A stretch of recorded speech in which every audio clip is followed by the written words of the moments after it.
សួស្តីអ្នកគ្នាចង់ថ្ងៃនេះខ្ញុំមកចង់បង្ហាញពីការដំឡើងទៅលើការ sign up ទៅលើ Laravel អញ្ចឹងអឺការ sign up ទៅលើ Laravel គឺអត់មានអីស្មុគស្មាញទេអញ្ចឹងកុំឲ្យខាតពេលវេលាយូរយើងចូលទៅអ្នកនរគ្នាមកទៅហើយអញ្ចឹងដំបូងគឺយើងត្រូវមាន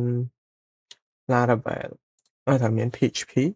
ភាសា Laravel Framework នេះគឺវានឹង run នៅលើ PHP អញ្ចឹងដំបូងប៉ុន្តែមុននឹង run Laravel PHP ហ្នឹងយើងត្រូវមាន Warm server ឬក៏ server ណាមួយហ្នឹងទៅ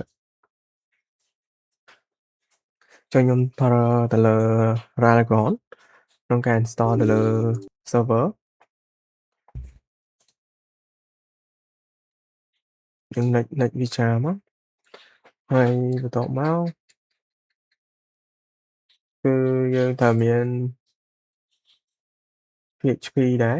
យើងចាំលាវា download សិនទៅអញ្ចឹងដំបូងយើងមានទៅលើ Ralagon នេះប៉ុន្តែពេលដែល run ចឹងហើយវាអត់ទាន់ជោគជ័យទេអញ្ចឹងយើងត្រូវអឺដូរវាសិនចំណុចទី1គឺយើងធ្វើការមកកាន់ PHP ចា PHP នេះគឺវាអត់ទាន់ស្គាល់ទេហើយអញ្ចឹងយើងទាញនេះគឺជា directory របស់Laragon server យើងហ្នឹងអញ្ចឹងយើងទាញនេះដាក់ចូលមកហើយវាមាននៅក្នុងហ្នឹងដែរពេលដែលទាញហើយយើងអាចមកមើលបានហើយអញ្ចឹងពេល switch មកគឺ PHP យើងឡើងដល់ 8.3 តមកវាមិនទាន់ហើយទេមួយយើងបិទឲ្យសិនហើយយើងយកមក Composer set up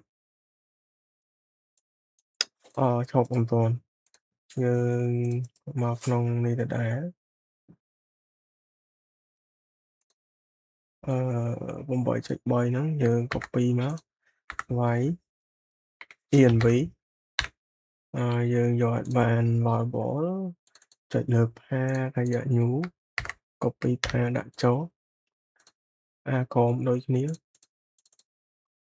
គឺ new path ដាក់ចូលអូខេមកអូខេពេលធ្វើហើយមិនយើងអាច run composer មកយើងចុចនិចមកមិនបាច់ញញ៉ៃទេអានេះវាធ្វើការ set up ឲ្យយើង finish អញ្ចឹង finish ហើយគឺយើង start server មួយមកយើង allow ហើយនោះវានឹង initialize ទៅលើ MySQL ហើយនិង Apache របស់យើងអូខេចឹងវាដើរហើយចឹងពេលដែលវាដើរគឺយើងផ្លេចផងដោយសារខ្ញុំធ្វើនៅលើ SQL អញ្ចឹងមិននៅលើ SQLite ទេគឺ MySQL ហើយខ្ញុំមាន database មួយមកចានេះ dbeaver នេះគឺជា tool free មួយទេគាត់ថាវាបើកយូរតិចហើយអញ្ចឹងយើងយក new database យើងយក MySQL ហើយបន្តមកដោយសារតែ user root របស់យើងគឺវា root ហើយអត់មាន password ទេ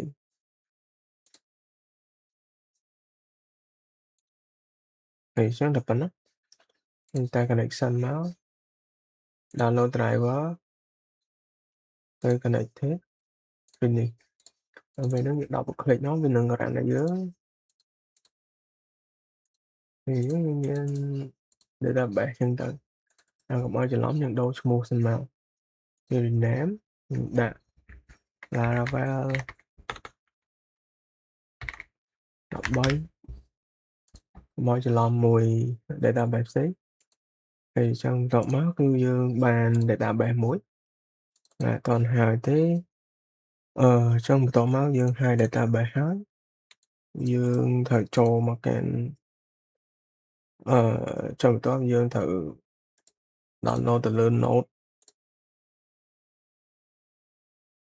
Node.js đấy.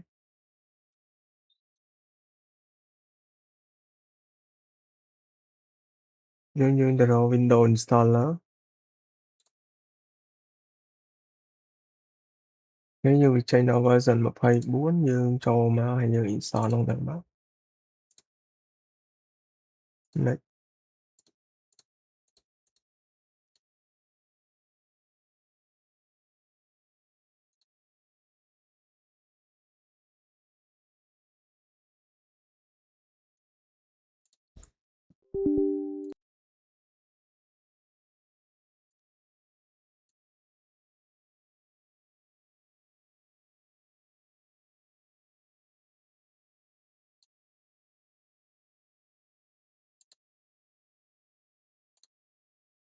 Thì chúng bây giờ install hết những finish. Đấy, đây là finish như ngày verify mà sẵn hà node version nó đạo một ví. Chốt. Ok, ta há ghi score há browser dương cho nó tại xí dương nó bị ra còn nó dương cho mà ww nếu như ai bài chạy của check bạn cho mặc nông folder nó dương xem đi mà cho vậy vậy nó cái nông folder nó cứ viên install nó dương cho nó dương cho mà ra là vậy đó mời thề dương install lấy không nó chứ website bỏ ra là vậy món viên được prep installation mà chứ thì mua dương từ miền hiện tại miền PHP Composer và installer node ng npm đấy bây giờ mình download hai nó rồi một tiếp bón bàn tay vẽ thật kè thì chắc là mới install thì mua bây giờ bạn sẽ bán rồi cái đi mà nói para về hấp này nhưng mà đào là nâng tế nhưng lọc nâng đài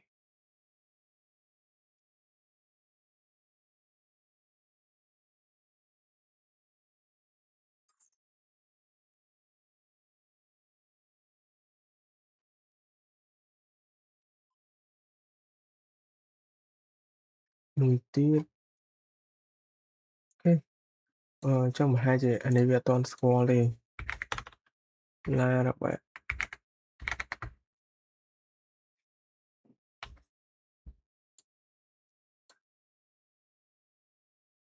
về nhú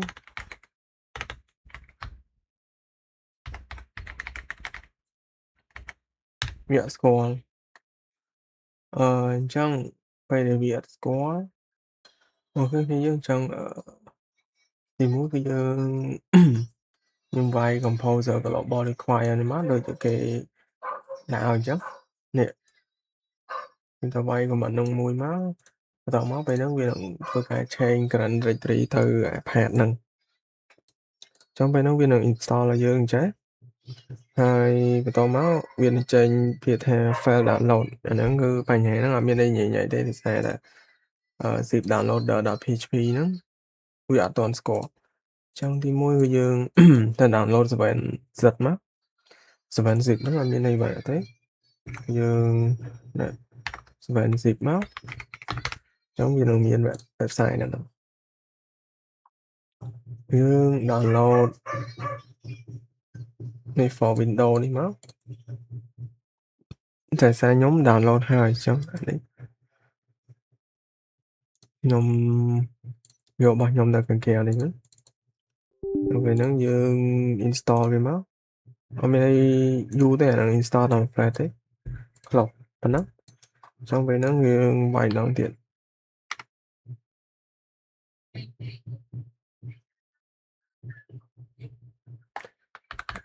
bài không hay đó này hai đừng từ mình khác ok trong cái download hai hai thì tôi cần download package được không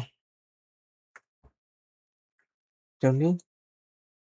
chỉ version cái gì installer trong PDB install hai tháng ទីមួយគឺយើងអាច install នៅបច្ចេកនៅក្នុងហ្នឹងផ្ទាល់តែម្ដងឈប់ចឹងបច្ចេកយើងអាច install បច្ចេកនៅក្នុងហ្នឹងផ្ទាល់Laravel new ហើយ my Laravel 13ចុច enter មកចាំវាស្គាល់ខ្លួនឯងអញ្ចឹងអានេះយើងយក nen មកហើយយក0ហើយ no គឺយើងយូរដែរចូលដល់មកវានឹងសួរយើងថា database មួយណាដែលយើងប្រើអញ្ចឹងវាមានទាំងអស់ទៅលើ Postgres SQL Server ហើយនេះគឺជា SQL default របស់វាអញ្ចឹងបើយើងអត់មានយកអីវានឹងយកទៅជា SQLite ដោយសារអីគឺខ្ញុំចង់យកទៅលើ MySQL អញ្ចឹងយើងវាយ MySQL មកហើយវាសួរថា default database update ហ្នឹងតើយើងចង់ run default database migration អាហ្នឹងយើងត្រូវតែ run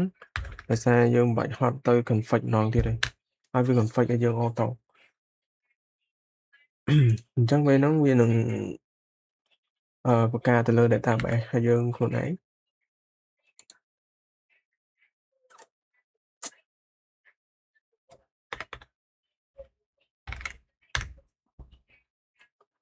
នេះអញ្ចឹងពេលហ្នឹងវានឹងបង្កើតទៅលើ user table hide table ហើយ job table អញ្ចឹងនៅក្នុង database របស់យើងវា refresh មកអូខេអញ្ចឹងវានេះគឺជា schema របស់យើងអញ្ចឹងនៅក្នុងនោះវាមានជា default table របស់វាដែល Laravel ហ្នឹងវានឹង install ឲ្យយើង set up ឲ្យយើងខ្លួនឯងយកមកអញ្ចឹងវានឹងសួរយើងថាឥឡូវយើងចង់ install npm នឹងអត់ហើយយើង run npm run build អត់អញ្ចឹងយើង yes មកសារមុនក្រោយគឺយើងត្រូវ yes ដូចគ្នាទេ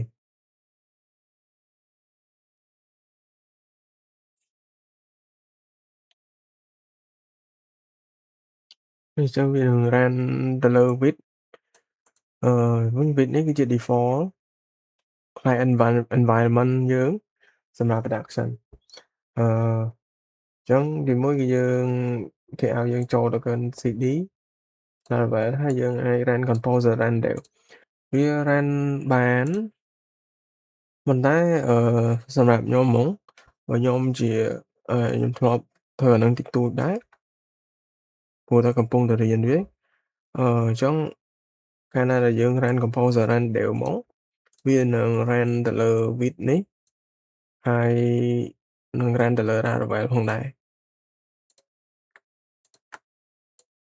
ចឹងយើង copy នេះមកដាក់ browser មកអញ្ចឹងវាដើរចេះប៉ុន្តែបើនៅក្នុងproduction ឬក៏នៅក្នុង production ឬអីទេសម្រាប់ develop សម្រាប់ការ development ហ្មងគឺ run composer run dev អញ្ចឹងវានឹង error នៅកន្លែងមួយគឺPHP ដូចជា PHP Bali អញ្ចឹងវានឹងអាច error កន្លែងហ្នឹងតែសារខ្ញុំ run មិញខ្ញុំអត់ដឹងដែរពេលដែលបង្កើតចេញមកតែបើសិនជាខ្ញុំកំពុង develop ហ្មងពេលយើង run អញ្ចឹងវាអាច error អញ្ចឹងយើងអឺ download visual សិនមកតែនេះប្រហែលគ្នាយើងពីច្រើនបើគាត់ធ្វើខាងហ្នឹងហ្មងគឺមានស្រាប់ហើយអាហ្នឹងអញ្ចឹងនៅក្នុងនេះយើង select រកមើលសិន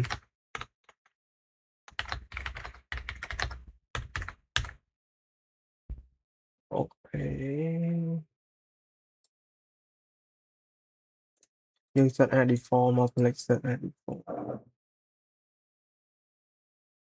ហើយ refresh មួយយើង run អូខេអត់មាន user ទេចឹងអាហ្នឹងវាត្រូវ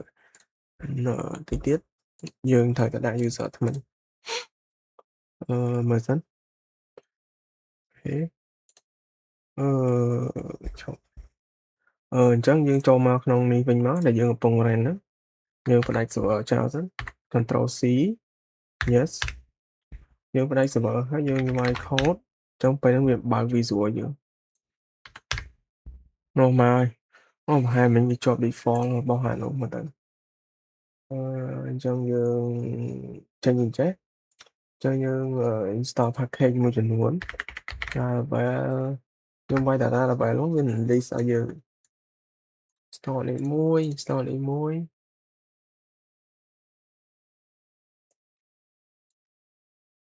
ហើយនឹងអានេះ3ហ្នឹងបានហើយឥឡូវខ្ញុំប្រហែលវា recommend ឲ្យ VMware ហ្នឹងទៅហើយក៏បើអ្នកគ្នា install នៅម៉ាស៊ីនពិតយើងប្រើអានេះសិនមកអានេះវា format ហ្នឹងវាស្រួលចឹងណាចឹងយើង install ចឹងហើយមិញយើងអាចវាយ composer run ដែរ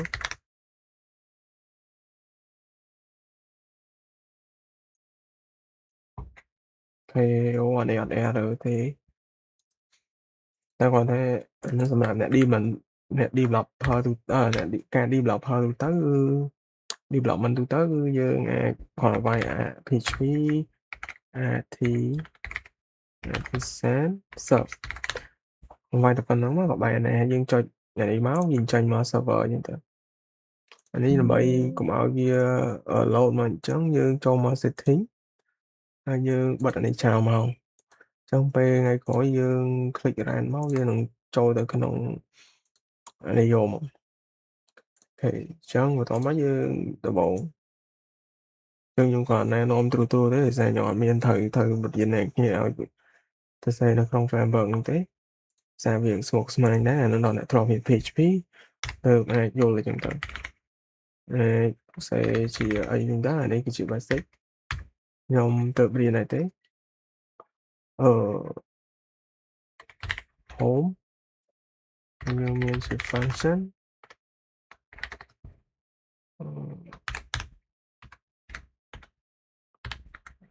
return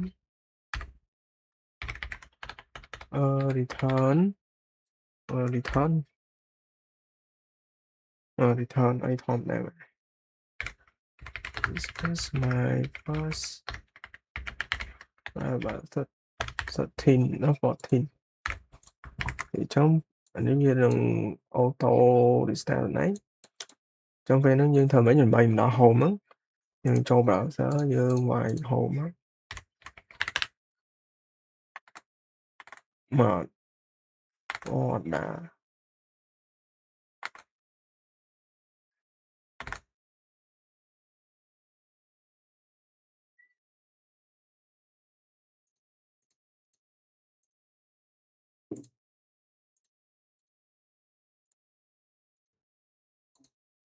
លេចគេសេខុសខ្ញុំអត់ដែរអូខេខ្ញុំវាដែរហើយចានេះគឺជា route របស់វាហើយខ្ញុំបង្ហាញតែតិចប៉ុណ្្នឹងទេដោយសារ Laravel នេះវាច្រើនគេស្គាល់នៅហ្នឹងហើយដោយសារតែពេលច្រើនគេយកអានេះយកធ្វើឲ្យពពួក e-commerce អញ្ចឹងវាមានជា library មានជា package ស្រាប់ឲ្យយើងយកតែម្ដងអញ្ចឹងគេថាវីដេអូខ្ញុំគឺដូចជាមានតែប៉ុណ្្នឹងទេអូខេអញ្ចឹងទាំង database ទាំងអីវានឹងវាស្គាល់ហើយនៅក្នុង database នេះក៏វានេះ database វានឹង migration ឲ្យយើងខ្លួនឯងយកមកហ្នឹងអូខេអញ្ចឹងទៅថាវីដេអូរបស់ខ្ញុំគឺមានតែប៉ុណ្្នឹងទេសម្រាប់ការ install ទៅលើ Laravel framework ដើម្បីវាដាក់នៅលើកុំព្យូទ័រយើងអញ្ចឹងខ្ញុំមានតែប៉ុណ្្នឹងទេជំរាបលាអ្នកនរគ្នា